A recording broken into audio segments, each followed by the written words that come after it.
All good? Okay, to talk about Web3, we have to talk a little bit about the history of the web. And the history of the web matches with my history. I have this young face, but I'm an OG guy. I've been developing since 2000. And but how was the web? Like we have these divisions, like Web 1 is the beginning of the web, where we have like a very simple web pages, basically pages with hyperlinks that connect one page to the other. Basically, very basic static in web pages. Then we have the Web 2, where we start to have like dynamic generated content, CMSs, blogs, social media, so on and so forth. And they were all hosted in centralized servers. On the Web 3, we're going to have some concepts, a lot of concepts, new concepts. The main one that I would emphasize, it's the decentralization. That is, we don't have anymore one central entity. We have a network with nodes around the world, and people can join whenever they want. We have cryptocurrencies, we have NFTs, DeFi, DAOs.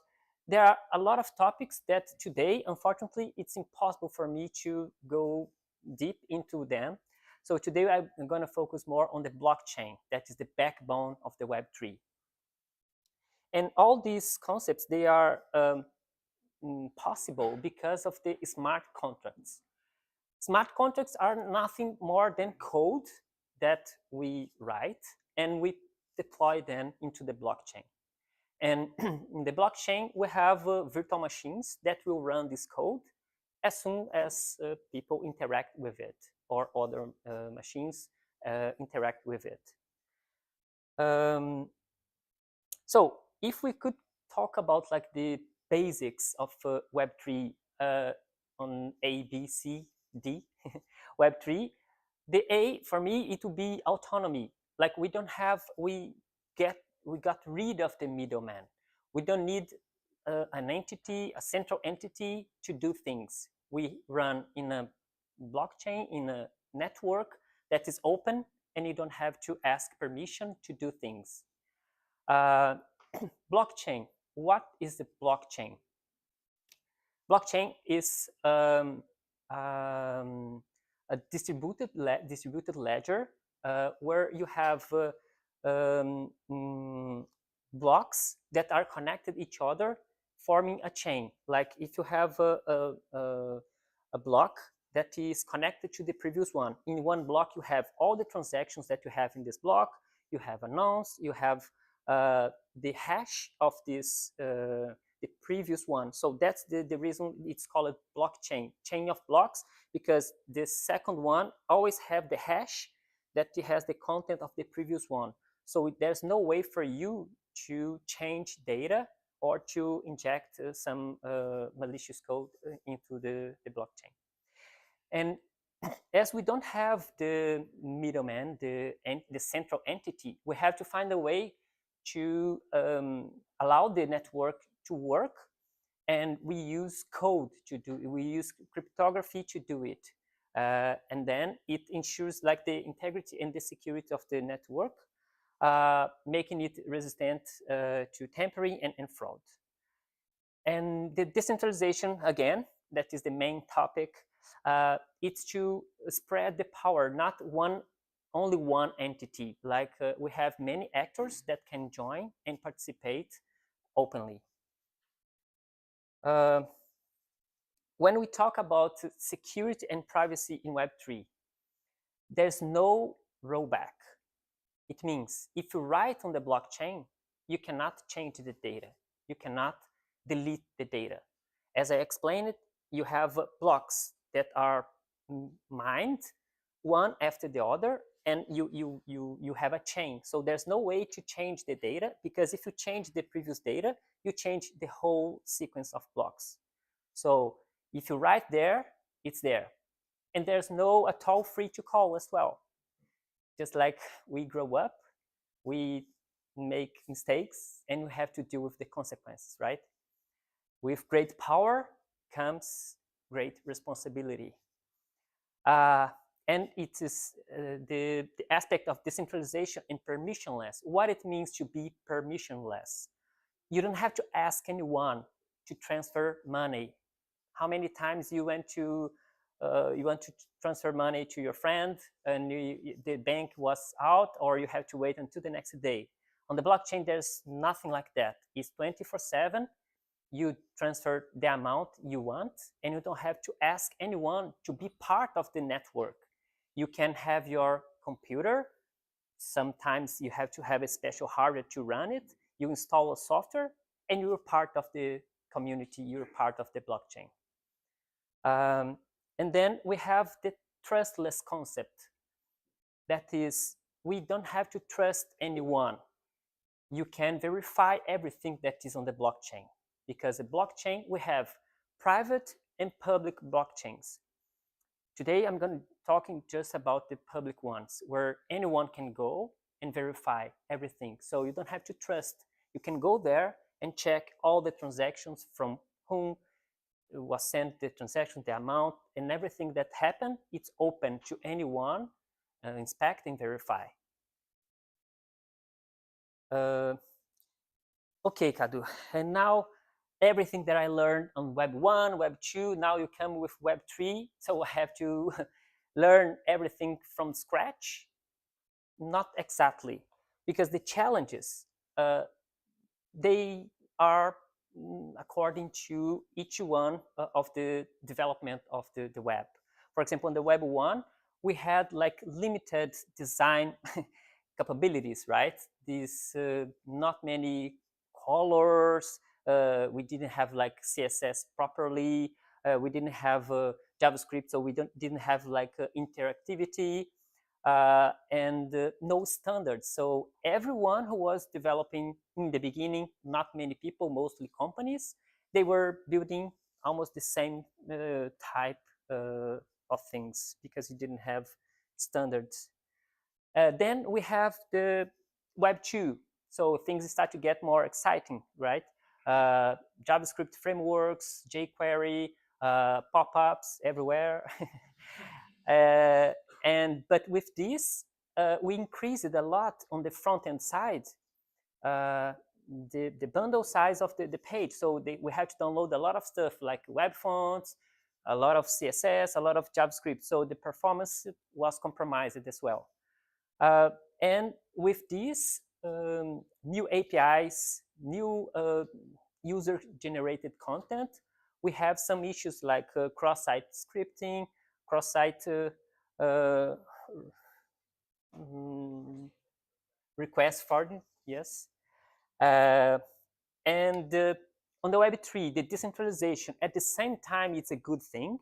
But as we have now distributed nodes and machines running, if we adopt one blockchain, because we have many blockchains, it's not like JavaScript frameworks that every second you have a new one, but people are building, because we are like in the early stages of the Web3. So companies, people are building, trying to solve the issues that we have today for enjoyment tomorrow. So for example, if you launch your product in one blockchain today, tomorrow, if you want to change to another one, you have to deal with a lot of stuff.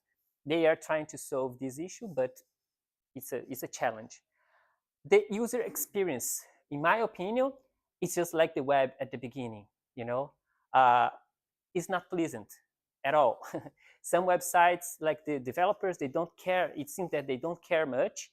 You don't know what is really happening, because you have to identify yourself. I'm going to show later on.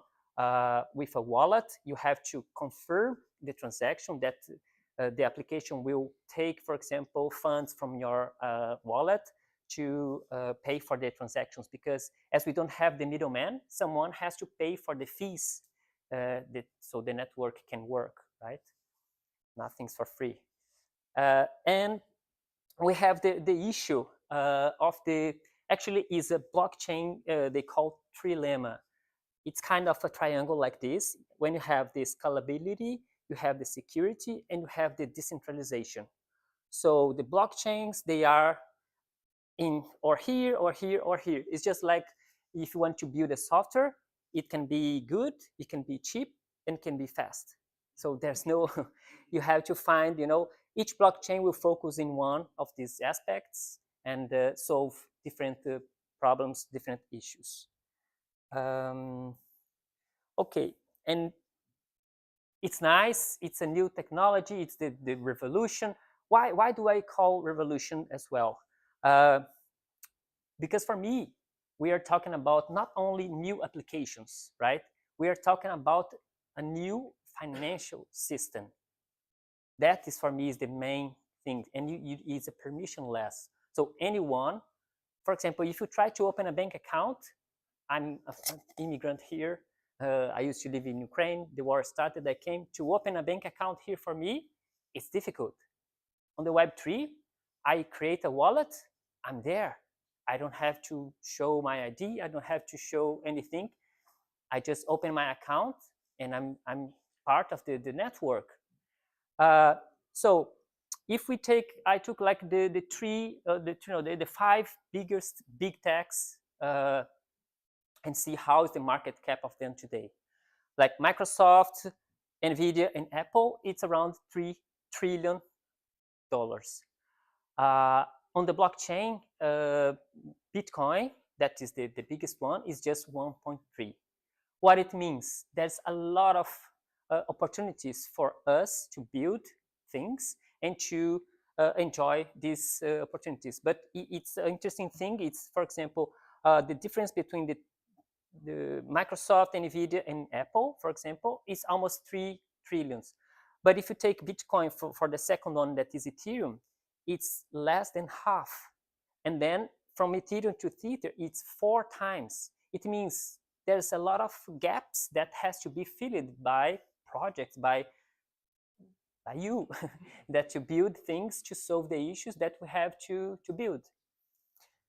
And who is already taking risks, right? Because as I said, we are on the early stage time, so things don't work the way you expect they're gonna work. We have to build the tooling, we have to build this, and sometimes starting from scratch, build again and again and again. So I think you guys can recognize these companies. I just added this Tencent here. It's a Chinese company, but it's a $3.5 trillion company. So I think it's a big one to be part of this group.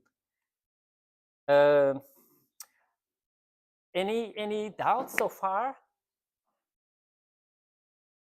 Okay, I will try to, I have a little demo so you guys can understand better what what is a decentralized application, because applications on the blockchain we call dApps, decentralized application, because they run on the blockchain that is a distributed and decentralized network.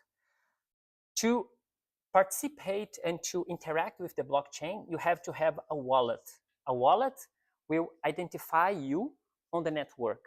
So you have an address that recognize you, because if I want to send funds to another person, or if I want to interact with a contract, I have to have my own address to do it. And here I have this MetaMask that is the most famous wallet.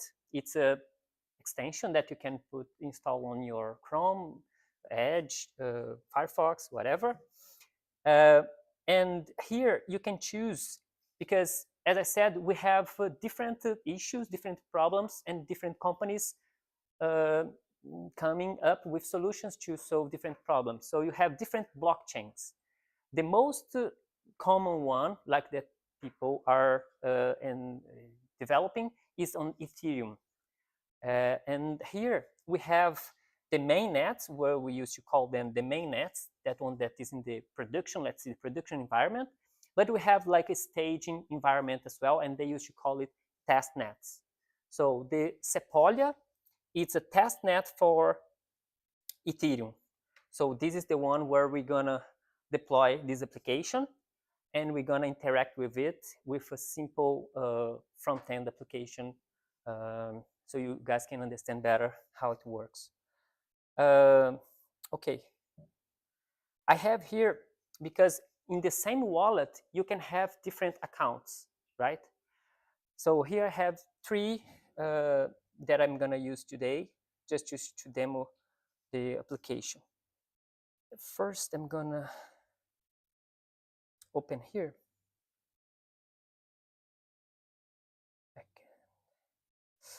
It's a very simple application that I've built uh, in June 2022 for a hackathon that I participated.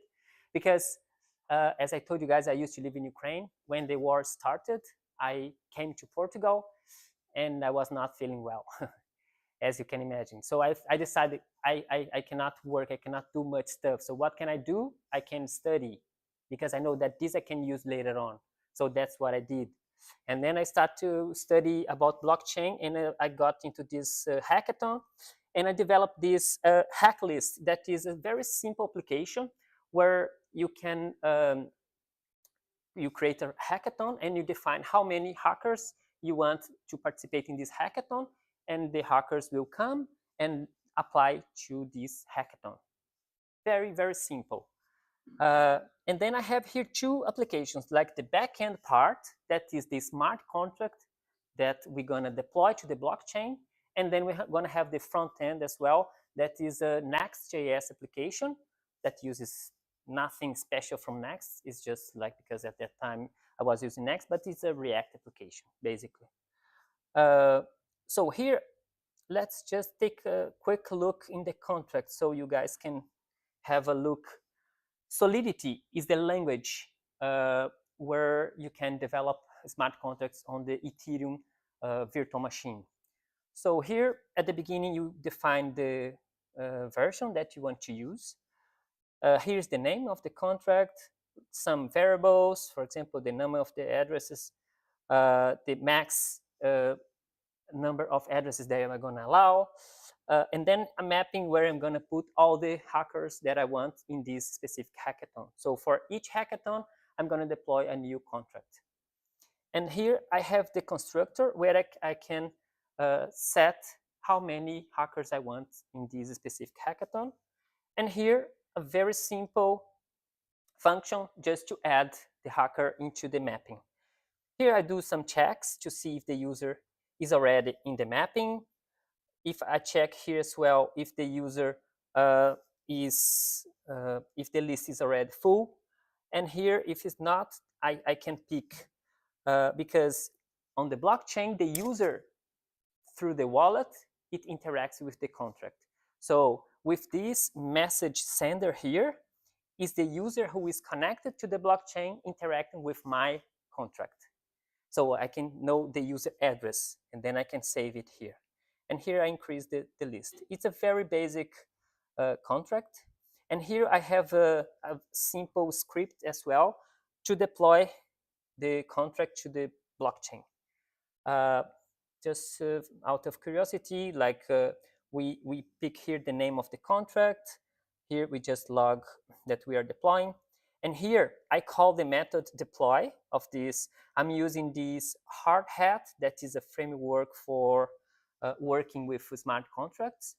And I can define how many hackers I want for this project that I want to deploy. And then in the end, I have the contract, because as soon as you deploy your application, your contract on the blockchain, you have an address that people can interact with it. Okay, so let's go here. And then I have here on the README is just later on, I will share with you guys this project as well, so you can run. I will not like install the dependencies because I did it already, otherwise we're gonna lose time. But here I just gonna run this script to deploy the contract. So that is the previous one here. Okay, let's see. And here I configured my set up to deploy this on Sepolia. As I told you guys, you can choose whatever blockchain you want. And if it's a, we used to call EVM compatible blockchain, for example, Polygon, Arbitrum, Optimism, different blockchains, they are EVM compatible. So this same smart contract I could deploy in different blockchains. I just had to change some parameters and that's it. So my contract is deployed into this address. So I'm just gonna copy it here and then I'm gonna close this. This project is over. Here I have an environment variable where I have to set the contract address because my front end, oops, my front end has to know with whom it's gonna talk to, right? And that's it. So I'm gonna here to the front end. I installed already the dependencies. So I'm just gonna run npm run dev. Okay. And then in the browser, let's see if I'm connected. No, okay. Okay, what is happening here? I'm running the application. So my application already detected that the user has the extension, it means the wallet installed, and it's asking me to identify myself. So as I have a lot of accounts here on my wallet, and I'm using here the Sepolia is connected already to the Sepolia blockchain, I can choose which account I want to interact with this platform right now. So I will start with this dev, this first account. Okay, confirm. Okay, so here it's a dynamic task that I can check. Do you guys remember we deployed the application with 2 hackers that can join my hackathon, right? So we have 2 spots available, right? So I can come here and I can apply. And then what is happening here? Here it's saying, okay, you is this guy, you are interacting with this contract. You see contract interaction. It means I'm calling a function from my contract. I will show you guys later on in the code this call, but just for you guys to understand how it works. And then here it shows like the fees that I'm gonna pay. So I know upfront how much I'm gonna pay for this transaction. And sometimes depending on the traffic on the network, you're gonna pay higher or lower. It depends. But then I can confirm or I can reject. In this case, I'm gonna confirm. And the time of the transaction, what is happening under the hood here? I'm sending a transaction to the blockchain and the nodes are validating it. And then I'm gonna receive a receipt of this transaction. And later on, I can check on the blockchain explorer. I will show you guys what is going on. Okay, I made it. I managed to interact with the contract. I pay the fees for the transaction. My transaction is already on the blockchain. Nobody can change it. Okay? Okay, so now what I'm gonna do, I'm gonna simulate here like if I was another user interacting with the blockchain. So I will pick this dev2, okay? I pre-funded, as you guys can see, some funds on these wallets. Otherwise, I will not be able to do these transactions, right? So I'm here on the second one. I would just reload the page. It's gonna ask again, so I'm gonna log in with my dev2 now. Confirm. Okay, so now my contract knows already there is someone on my list. Do you guys remember I showed you the mapping? I added the first one on the mapping, so now I have only one spot free. Okay, I'm gonna apply. The fee again, you see 27 cents. Confirm.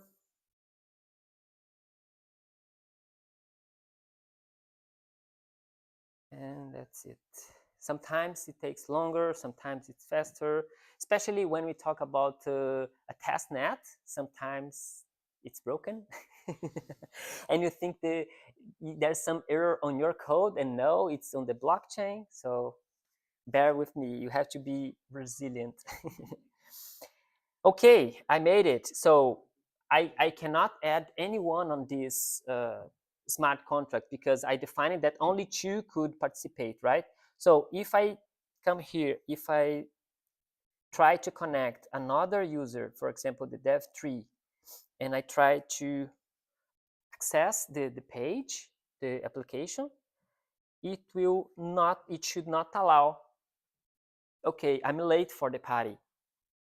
It's over because this contract I deployed and I said that only 2 people could join the hackathon. That's it. Let me just show very quick. Do you guys have any question so far so good? If I want to cancel the party.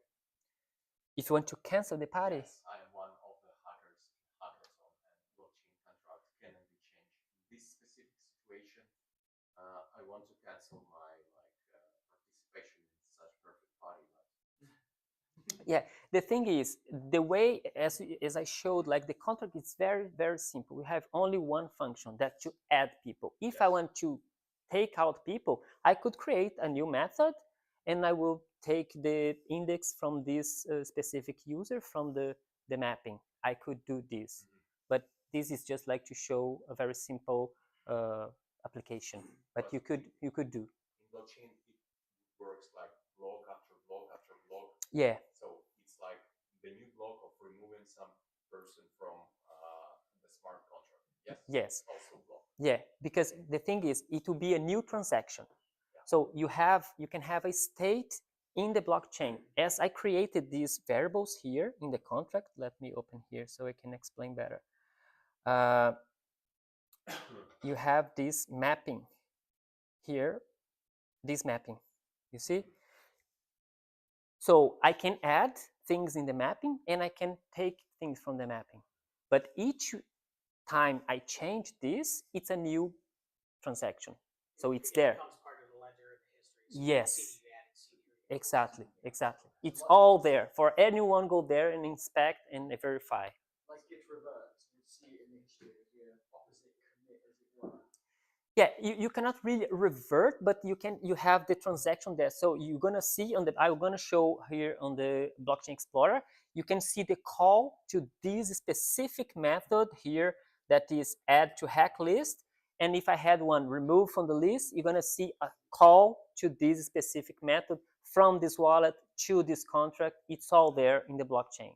To anyone go there and verify. So for an analogy, it would be a string of different kinds of git commits that you could not change. Yes. You got a full history. Yes, That's exactly. Saying git revert. So if you want to remove a git commit, you can't revert it. If you want to put a new one in, yes. You have all the history. Yeah. You cannot revert. Yeah, you can always put on top of it, but you cannot delete from or change something. Yes, I will show here because if I pick here the contract that we deployed, and here I'm here like on this Sepolia Etherscan that is kind of a blockchain explorer, just like you have a Finder, Windows Explorer, you have for the blockchain for all transactions in the blockchain. So I picked here the address of my contract. So you have all the transactions. We made 3 transactions here, right? So the transaction creation, because I deployed the contract. This is the first one, right? And you can see here 8 minutes ago. Then I had the first user in the blockchain. Let's open this so you can see the method call. Here you see like the user address, my contract address, and then the amount and the time and everything from the transactions. That's here is just the original data. So anyone can come here and see what is happening, and I could even interact with my contract using here. here I didn't really verify the contract, but I could, if I verify the contract from this Explorer, I could call all the methods in my contract. I just connect my wallet here, and then I would call each method. Okay, and in the blockchain, when you write to the blockchain, you have to pay fees. If you are reading, you don't pay. Okay. Something else? There's a lot of questions, I think, right? Please. Please. It's time to help the people that are remote. It's teeny. Thank you. As you said in the first or second slide, I think you express like a blockchain is like a distributed ledger. It's like a database. So we can imagine that when you make a transaction to the blockchain, you are making a transaction to a database. Sorry. Then what's the point of paying fees? Because for example, if I have like an SQL database on a server, I can just send a transaction and it gets atomically executed and so on. So what's the point on paying fees on a blockchain? Yeah, the thing is, nothing's for free,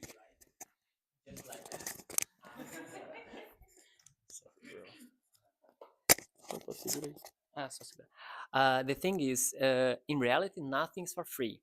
And the idea to have a blockchain that can be run by anyone is to make it accessible to anyone who wants to participate. And but to keep this network running and secure, you have to have some actors participate on it. If you don't have incentives, why are they gonna work on it? So that's the reason. When you do a transaction, you have to pay fees for the ones who are maintaining the chain, maintaining the network. That's the reason to pay the fees.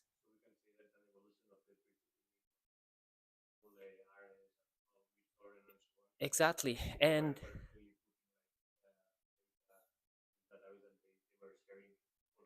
yeah, we could say, yeah. Yeah, it's a way to incentivize people to join the blockchain and to be rewarded for it, right? Because depending on the blockchain, you have a different type of consensus. That is a way to validate the transactions. You have the two most common ones. It's proof of work. For example, on blockchain, Bitcoin blockchain, it's proof of work. Ethereum used to be proof of work as well, but now they change to proof of stake. In both scenarios, people who are validating the transactions, they are rewarded for it because they are or spending hardware, or they are putting their tokens to validate the transactions. In one way or the other, they have to be rewarded. Otherwise, there's no free lunch, right? They won't do it if they don't get Yeah, exactly. That's why they're And, mining it. and even better, like, because they can choose which transactions they're gonna earn more, right? If you want to if you run a company, you want to make profit, you're gonna choose the ones that is better for you, that you're gonna spend less and earn more, right? So when you send a transaction to the blockchain, you can pay more, so your transaction will get mined faster, right? That's it. Sorry? That's the thing. That's the reason we have the test nets. Just like, no, the thing is a fake money. Yeah, we used to call them, like, you have a thing called faucet, where you have this free money that's a fake one that you can use, and that's it. You don't pay. Yeah, because otherwise it would be very, very expensive.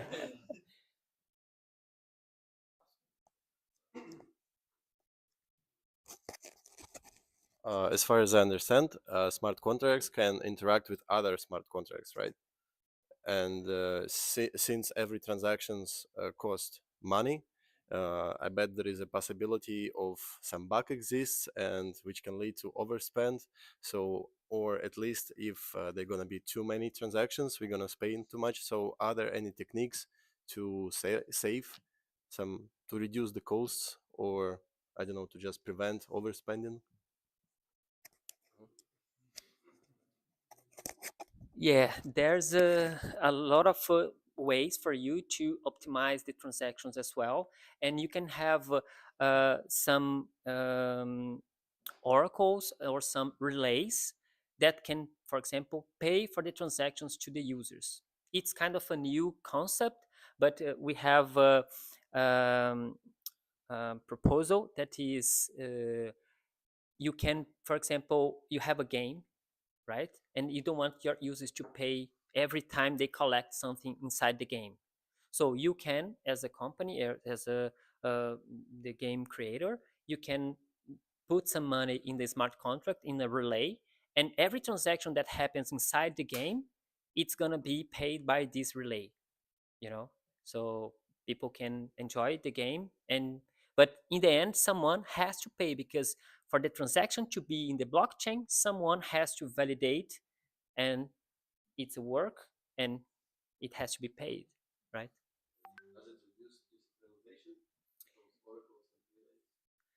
uh, it depends. It can reduce, but sometimes it can be more expensive. But it's a business model as well for you, right? If you want to more traction, let's say, or if your model can sustain this kind of activity, you can pay at the beginning, or you can pay for some specific users, and the others will pay.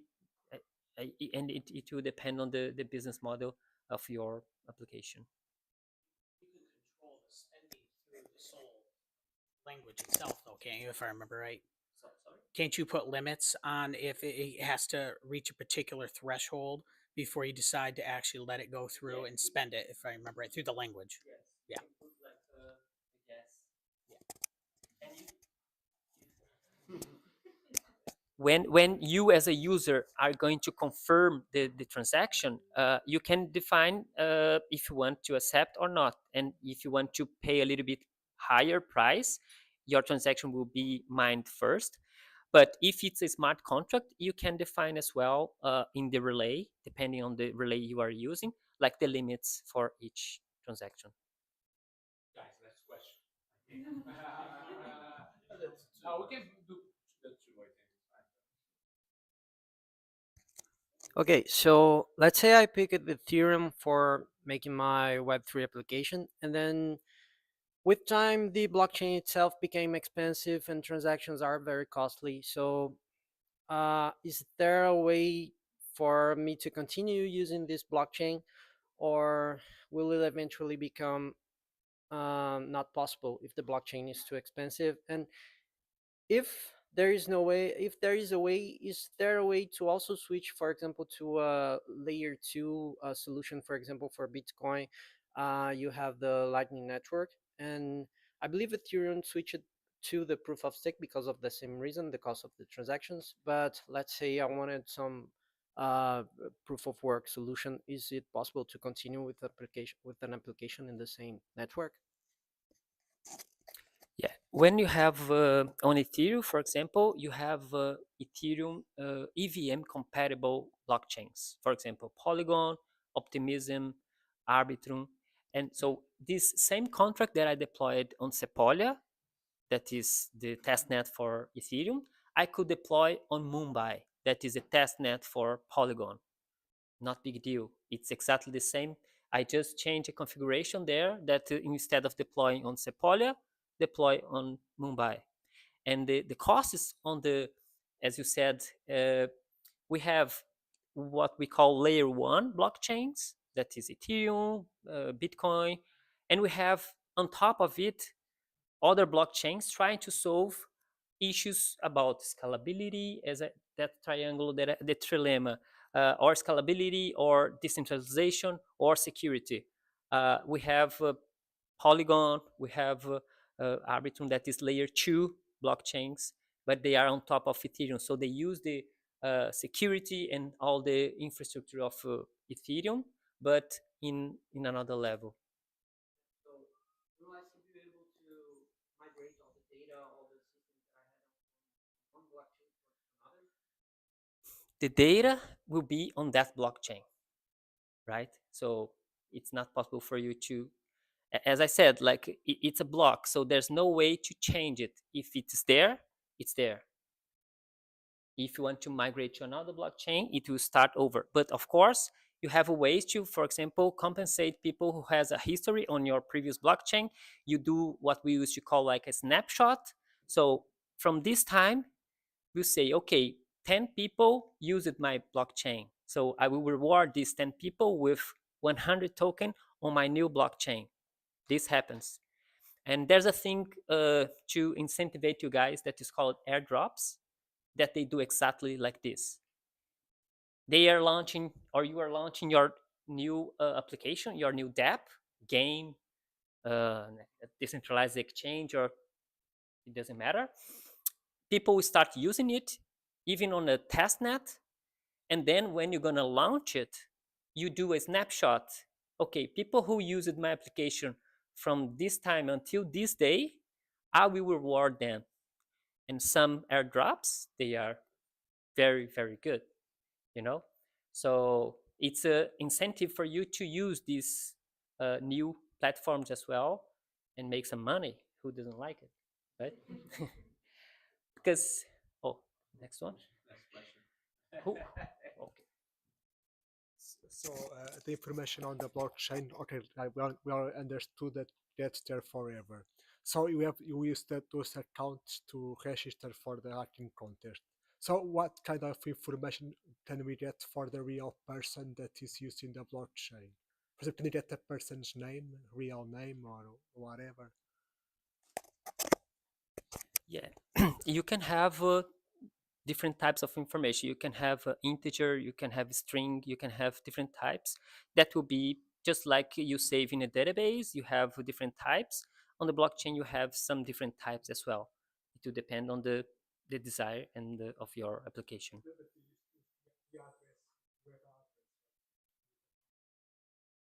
Sorry? The wallet address. Yes, yes. So with that address, is it possible to identify that you are the owner of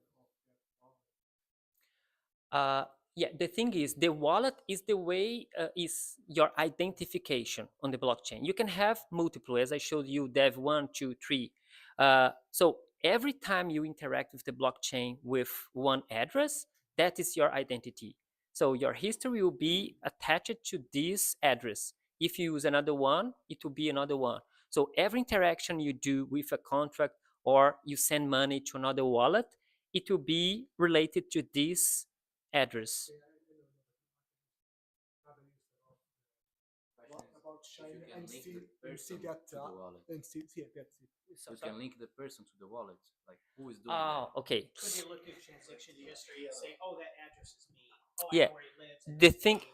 the thing is, you could, for example, when we talk about coming from the, we used to call the fiat word, that is the dollar, euro, whatever, to the blockchain, you have to use something like an exchange to exchange the fiat money with the digital money, Bitcoin, Ethereum, whatever.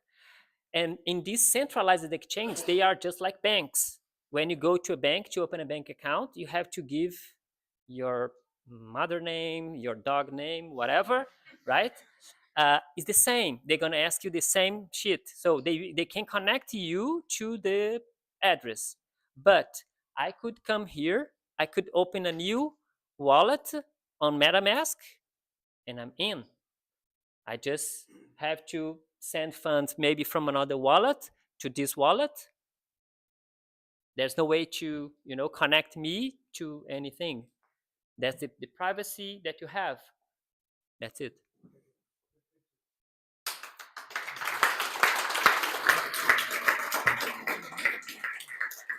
That's it. Thank you, Cadu. I think I have like 10 questions. I think. Okay. So I think Cadu will join a beer later, and you guys can ask anything. Okay, just here are my handles on the internet. Like I'm Kadu on Twitter, Instagram, whatever. Please get in touch. I'm free to talk. And thank you for having me. Thank you, guys. Guys, 5 minutes to the bathroom, I think, if someone wants to go, so or to check the social media. Fine. Tá, tudo bem. Sim, isso.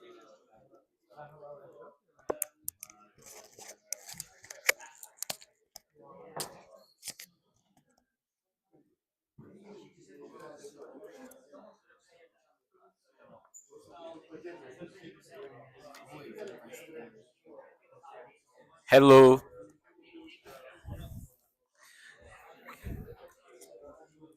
Posso cantar uma música?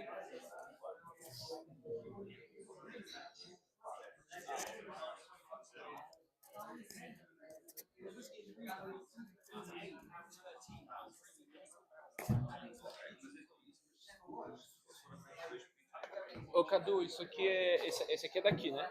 Esse é daí. E esse é esse, ó. Esse é o meu. Posso fechar aqui? Pode, deixa eu tirar aqui. Desculpa, eu esqueci. Nada, que isso.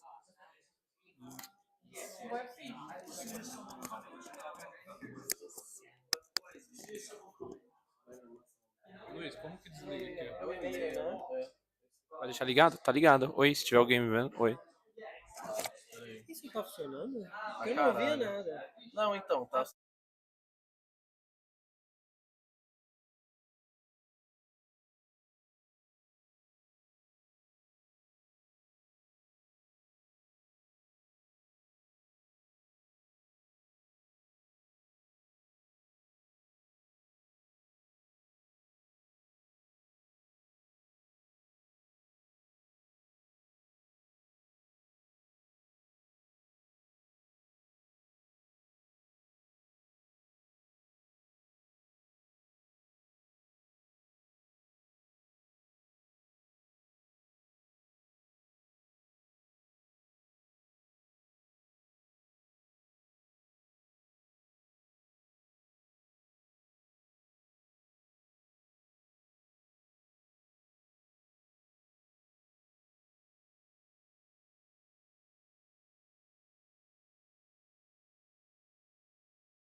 Sul, tem que dar um sul sua.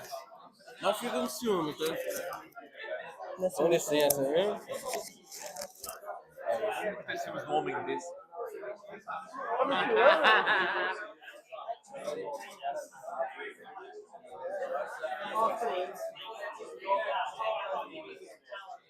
Guys,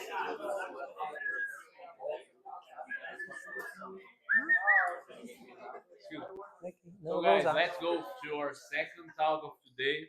So it's Kainan. So thank you, Mindera, for like indicate Kainan. Yeah, let's having him. So it's all yours. Okay. Hello, can everyone hear me? Yeah? Cool. So today I'll be bringing you a bit about web animations, okay? I'm Kainan, Brazil. I'm at Mindera since 2019. Everything that Daniel said is not bullshit, okay? We are basically a family of nerds. Everyone has a different geek thing, and that's what we do here. So the title of the talk is Destructuring Animations. And the idea that I had was to how to bring from design to code, right? How to bring an animation from design, from UX to code. But I mean, I wanted to do something more technical, but I also didn't want to do like a workshop. So, well, you see how it goes. This is the QR code for my website. And if you want to check it out, is everyone here a developer? Who's not a developer? Okay, so we're good. No, that guy. So yeah, as a summary, we'll be going on what this presentation will be about. Why do web animations and how to do them. I'll be going a bit into CSS versus JS, but I don't want to get into fights, okay? So we're not going to be too deep into it. And then finally, we end up with a code example. Okay, cool. So what are web animations for this presentation? I think everyone knows what animations are, right? They're basically dynamic visual effects. But in the web, what we want to do with web animations is we want to bring purpose to them, right? We want to use them sparingly. We don't want to be animating everything on our website because we're just going to be confusing users. So if you don't know, Newson Norman Group they conduct a bunch of research, and they basically come up with this idea that we should use animations. Well, I just said it, right? Very purposely. So I got to see you understand it. This is a really bad example, okay? So this is popping shit everywhere, and you're confused. You don't know where to look at. And one thing that I want to bring with this is you should respect the media query prefers reduced motion. So some people can get sick seeing animations, and you'll be seeing a lot of GIFs in my presentation. So if you're sick, I mean, I'm sorry. You don't respect it.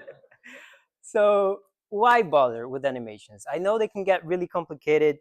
I know that it's a lot of development time that you invest into bringing good quality animations on your website. And why even bother, right? Again, because God told us to. This is a really good book. I've never read it, but I've seen. Well, I I asked.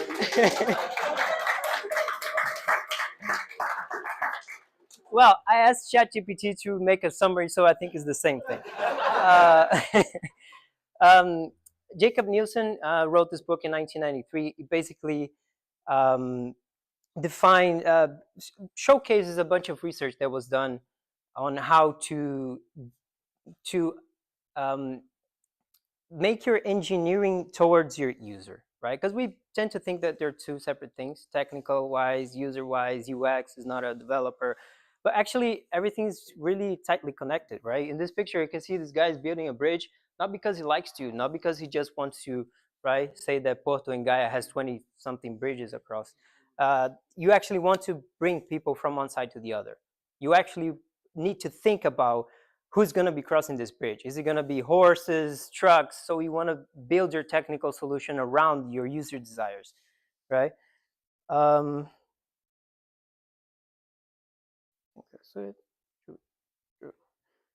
how do we do this, right? Animations on the web, they're basically two ways that you can go about them. You can go CSS or you can go JS. JS, you'll be using WebGL. We're not going to get into this because it's too much for me. CSS, let's start with it. To animate something, to bring something from an initial state to an end state, you first of all, you define right here, in this case, the background color, right? And you define a transition to it. So you define a property and then you define a transition for that property, and you define how long it is going to take, in this case, half a second, and what curve is going to be used to animate this property. Because I can go from blue to red very rapidly, or I can go very slow, changing to purple, to yellow, to something like that, and then ending at red, right? And right here we can see a very simple code example.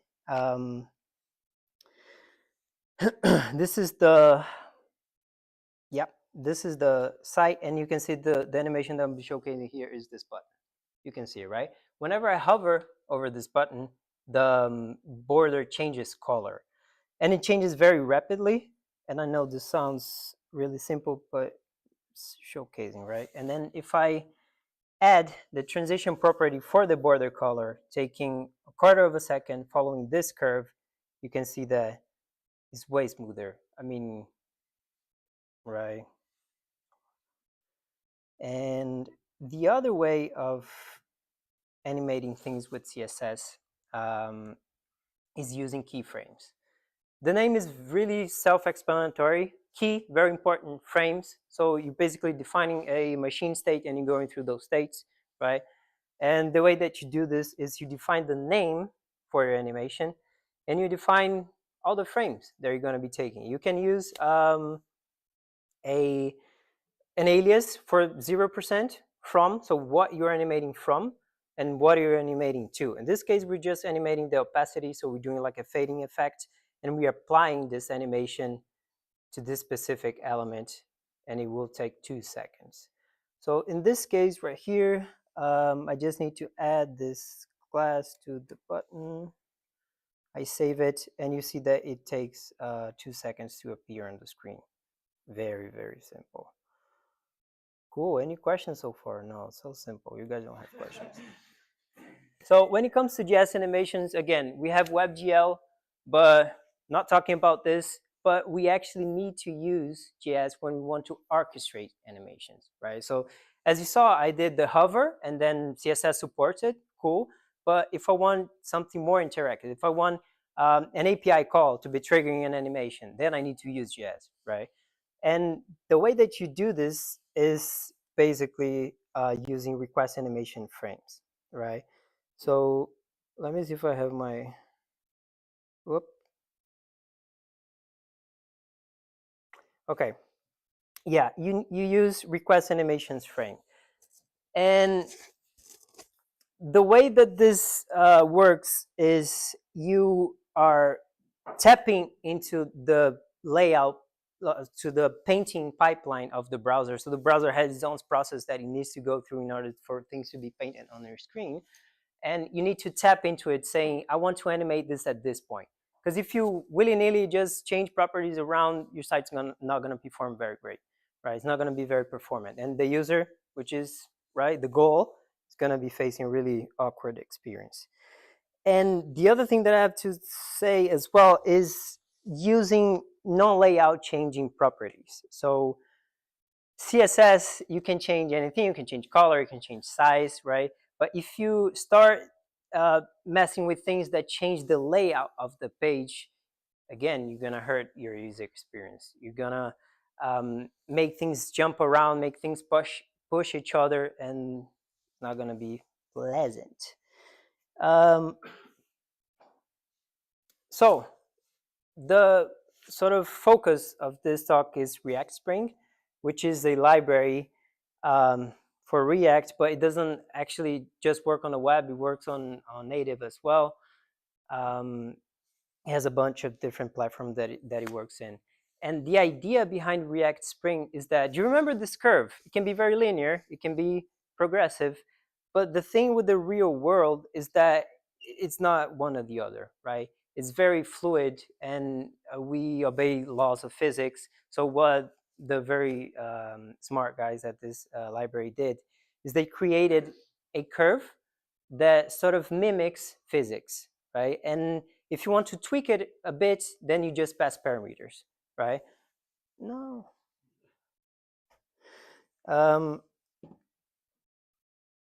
So the parameters, the main three ones that you can configure is mass, friction, and tension. So if you imagine a mass that's hung onto a spring, it has friction with the air, right? If you let it go, it's going to bounce around, and it has friction with the air. So you can tweak this a bit. You have the mass of the actual object. The heavier, the slower it's going to be, right? And the actual tension of the spring. The more tension that you have, the slower, again, your animation is going to be. And this is just an example that is on their website. And the way the library actually works on the browser is it changes inline styles. So it doesn't mess with React's render cycle, right? So it holds a ref to the DOM element, and then it just changes the inline styles around. And that way you don't add new renders, right? Of course you're gonna have re-renders because you actually want to change your properties and then trigger an animation, but you're not going to be triggering any render because of your animation. I think that's the key point. And they use, of course, ref, request animation frame. Alrighty, okay. So let me just very quickly also talk why React Spring. We have framer motion. My personal reason is I find React Spring to be easier to use, and it's quite smaller.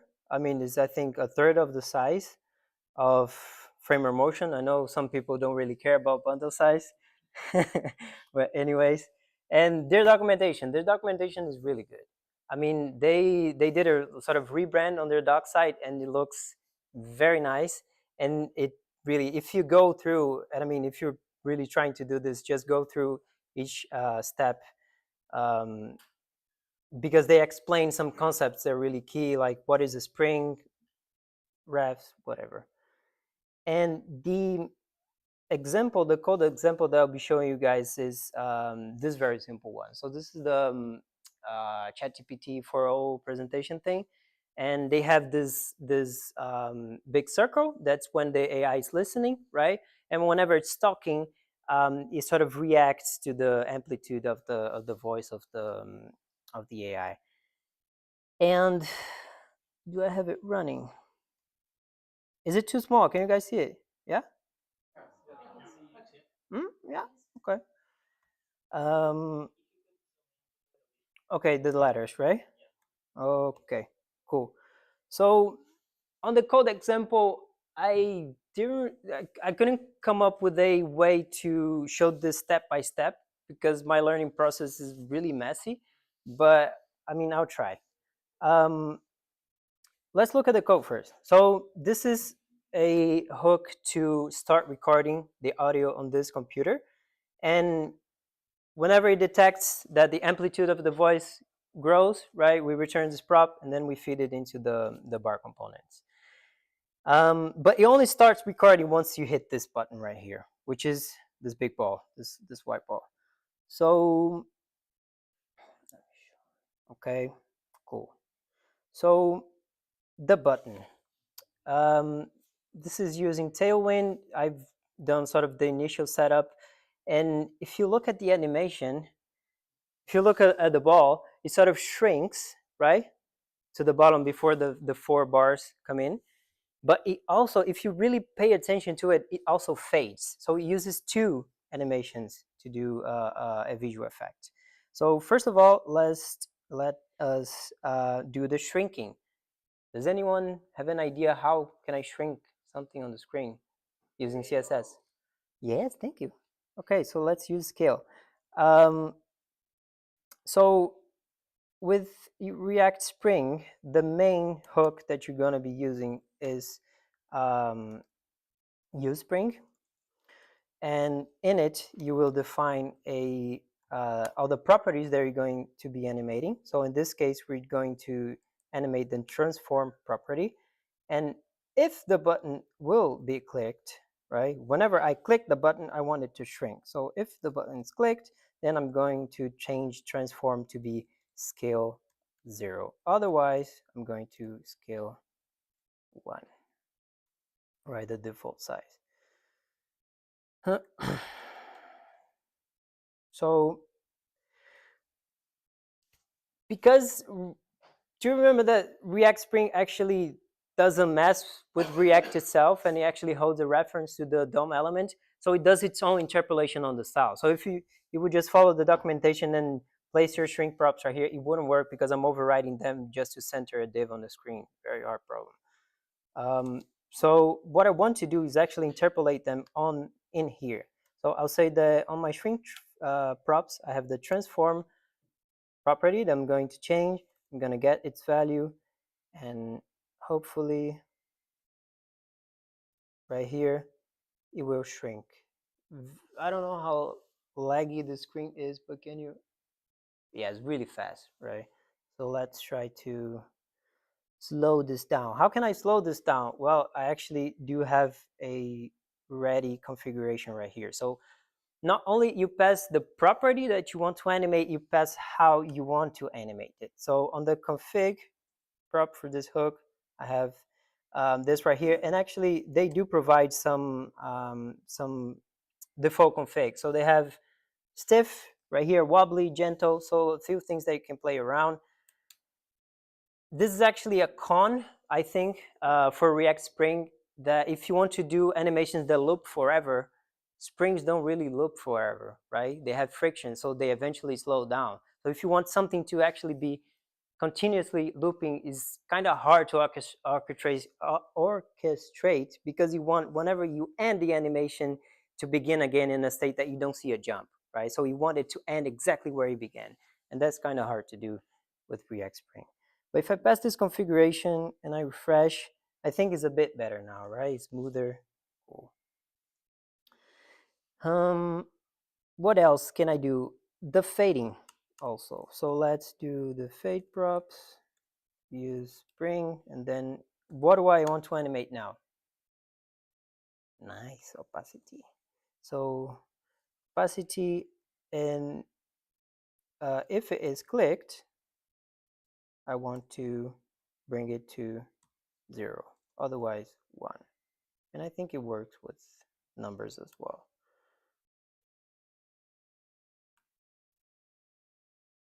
So right now when I click it, do you see anything? No, you didn't see, because I didn't put it here. You're not paying attention.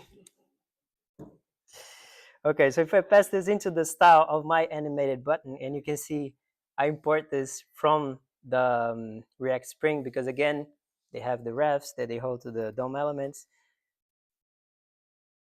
Okay, it looks very trash, right? Yeah, I know. But you can play around with this, right? You can make it run for longer. You can add a delay to it, and this is what we're going to see on the bars. So on the bars, now that we are recording, and it should be recording, okay, it is recording. I just have this div right here, and I'm just gonna revert this because I'm a bit tired to code this all along. I hope you guys don't mind. Then I'll try to explain. So right here, we animating height, and I just said that we shouldn't, right? Well, yeah. The thing is, not always it does greatly impact. In this very case, you can see I turned on the layout shift regions, right, on Chrome. So if you pay attention, it will paint sort of an overlay over the bars. Oh, did you see it the first time? No? Hello.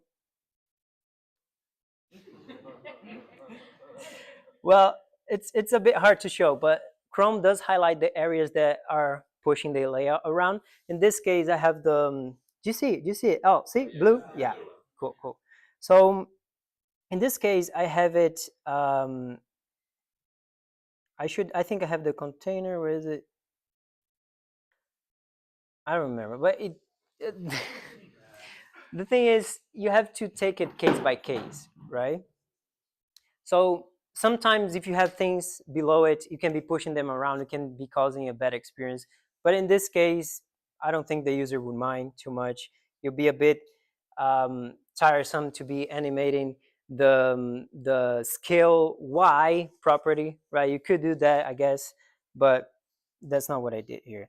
And I also added not only the height, which takes the amplitude as the baseline, but also I'm translating the transform. So if I comment this and I try running this around, you see that it's below. So it's the thing. That's why destructuring, right? Because you have to really look at the thing. If you really notice, it begins on the bottom and then it raises a bit to the top. See the 4 bars. So it's really subtle differences that make or break an animation. I'm not saying that I'm good at it, but yeah. Cool. So this was the example. Does anyone have any questions? How'd you get the audio to come into your application like that? I know it's not animation related, but I gotta know. I asked ChatGPT to write it for me.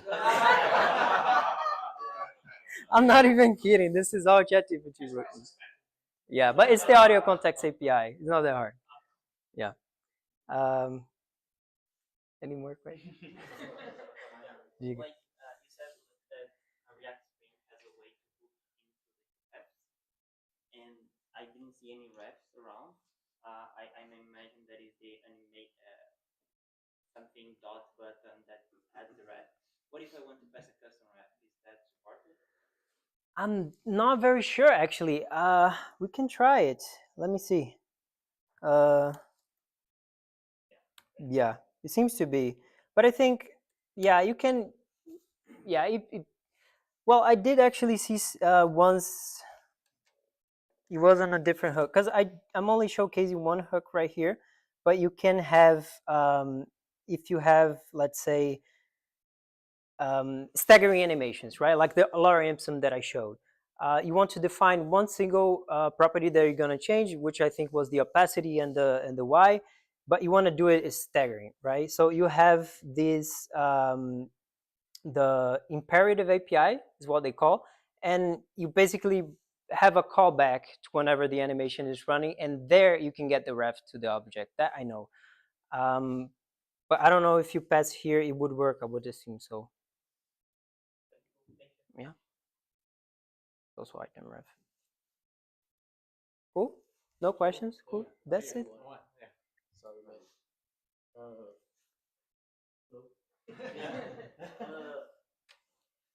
What's the biggest trade-off from use the React Spring from use the simple statement engine in React and apply hard-coded CSS?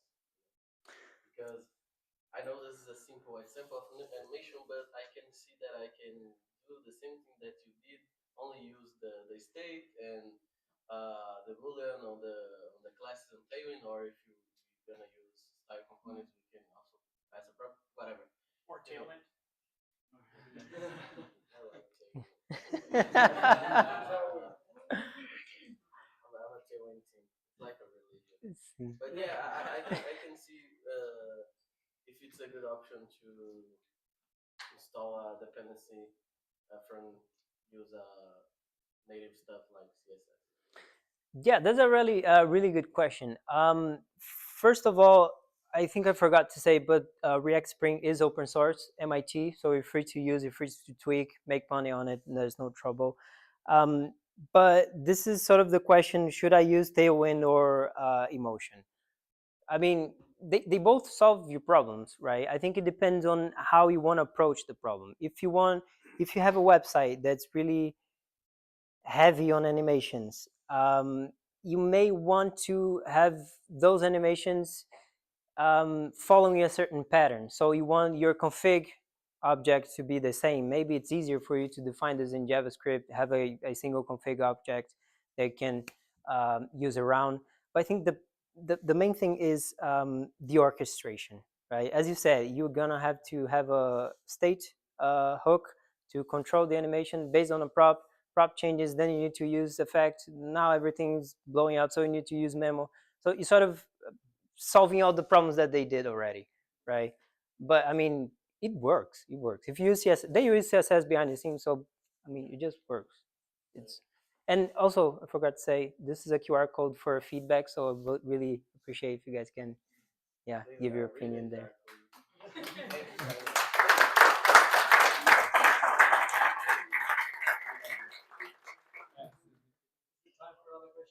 Yeah, sure. So this was a particular kind of special scenario. Let's say something more boring, like a homepage, a couple of paragraphs, images, kind of left and right. Would you do that after the page is complete, or would you suggest doing animation-driven development? Like, would you like think of it first? I don't know. Would you think of it first? Is all I'm asking. So I'm not sure I understand your question. So what would I think first? Would you do the animate after the page is complete? Oh, okay. Would you do the animation afterwards, or would you build the page with animation, like animation in mind? Right. Good question. Okay, so I think the animations are part of the design process, right? So if you're defining your brand communication style, if you're defining your tone of voice, right, you want to also define how your website is going to be presented to your users. So you want to sort of think what I'm going to animate. And animate with purpose is also bringing the attention of the user. So if you have an e-commerce, you want to highlight for the user they forgot something on the cart they didn't buy. So you maybe want to, right, dance the little cart around. So those are design questions. Those are product questions. Those, I think, should be done along with development, but also kind of before, right? You need to think about how I'm going to animate things. What am I going to be very aggressive with my animation? I'm going to be very subtle, right? So I think those are before, maybe. Yeah. Cool. Thank you.